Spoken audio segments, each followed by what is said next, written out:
Happy Free Comic Book Day, everyone, and may the 4th be with you. Now, I get a lot of requests of series to read on this channel. However, this one was a bit different. This series I was requested to talk about was written by the person requesting it. This is the first time that ever happened, so I'm a little taken back. For one, thank you for coming to me and thinking my opinion is validated. I just like to read mangas on here and talk about stuff. And also, I'm not gonna lie, I was a bit anxious about doing it. Hence why it took so long for me to do it. Now, they didn't send me a copy of the comic. I went and purchased it because I want to show my support to the author as much as I can. So today, I'll be reviewing volumes 1 and 2 of Red Rapture. If you're new here, my name is Yuno, and now you know. If you enjoyed this video at any point, leaving a like would be appreciated. If you want to see more, kick back, stay a while, and hit the subscribe button. Now onto the video. Red Rapture is a webcomic series by Alexander IA that fuses fantasy, science fiction, and spiritual themes in a unique adventure. This is going to be a spoiler-free review that focuses on Volume 1 and 2, examining the story's premise, characters, artwork, and pacing without revealing major plot twists. If at any point in this video you guys feel like you want to check it out, everything will be linked down below as well as the pinned comment. Set in near future Africa, Red Rapture introduces a world forever changed by a mysterious phenomenon known as the Great Light, which granted a select few humans godlike powers. These chosen individuals are called NCGs, and their newfound abilities usher in an era of power. Society's reactions to NCGs is mixed. They are viewed with awe, but they're also feared, even being shunned and restricted on using their powers. The story centers around Nagusa, a young boy who once lived a peaceful, devout life, until he was blessed with extraordinary powers. Nagusa awakened his powers that propelled him to a quest to uncover the truth behind the Great Light and why such divine gifts exist. He can't shake the burning question, why would God bless humanity just to watch it suffer? A dilemma that lies at the heart of the narrative and what drives him forward. The tone of Red Rapture balances shonen-style action with thoughtful spiritual examination.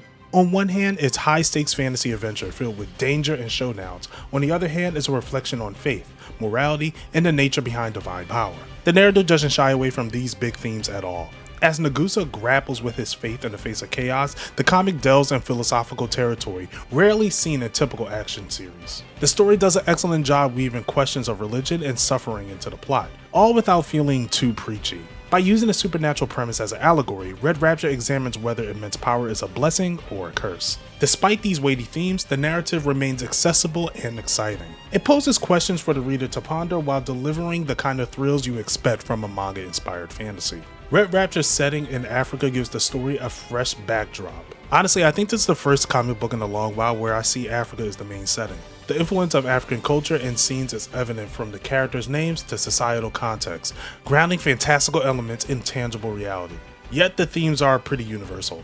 By the end of Volume 2, the narrative establishes itself both as a globe-spanning adventure and personal journey of faith. When it comes to characters, we have Nagusa, the protagonist. He's portrayed with a level of depth that makes him instantly compelling.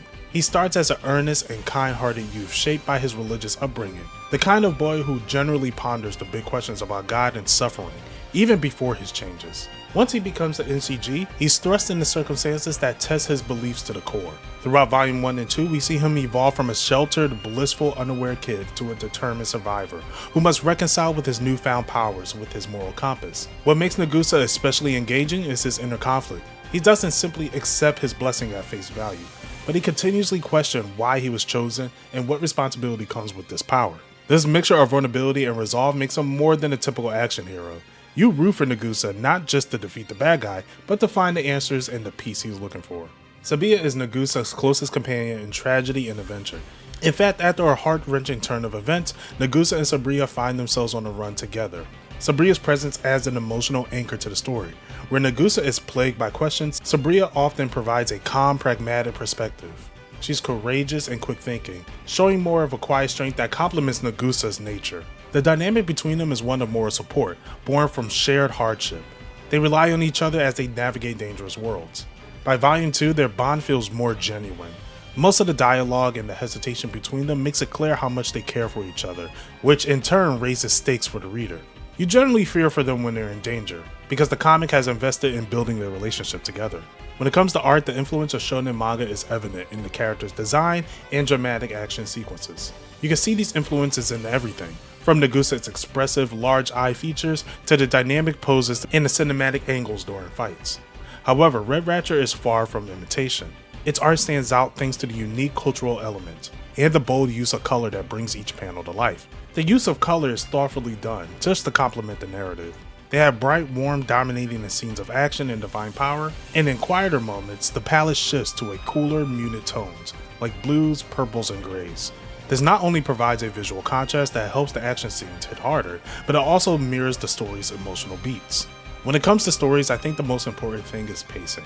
In the beginning of Volume 1, pacing feels a bit inconsistent. The story opens up with a strong sense of atmosphere, setting up its philosophical tone and intriguing world building, but it lingers a bit too long in its quieter, introspective moments. While these scenes are important for establishing Nagusa's character and the thematic questions at the heart of the story, they also slow the momentum. There are stretches where the narration or exposition overshadows the urgency they should be building, especially since we know from the premise that chaos is just around the corner.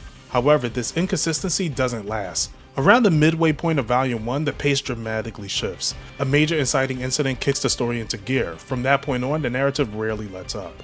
The second half of Volume 1 feels like an entirely different experience, filled with tension, emotional weight, and newfound momentum that carries it seamlessly to Volume 2.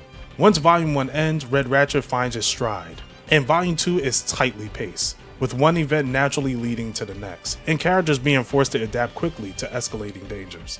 The slower setup from earlier becomes worthwhile in hindsight because of the stakes and the emotional beats that pay off more effectively. But it's that early unevenness that might test some readers' patience, especially those expecting a fast-paced action series right out the gate. But overall, for a start of the series, I think this was pretty strong. Now before I go, I want to thank Alexander Aye for reaching out to me to read his series. Again, if you want to check it out, the links will be down in the description below, as well as the pinned comment. Thank you all for watching. I might try to do this again, who knows.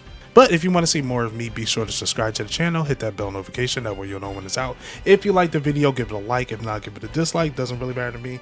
If you want to see more of me, catch me out on Twitter at If You Know You Know. And until then, you know where to find you know.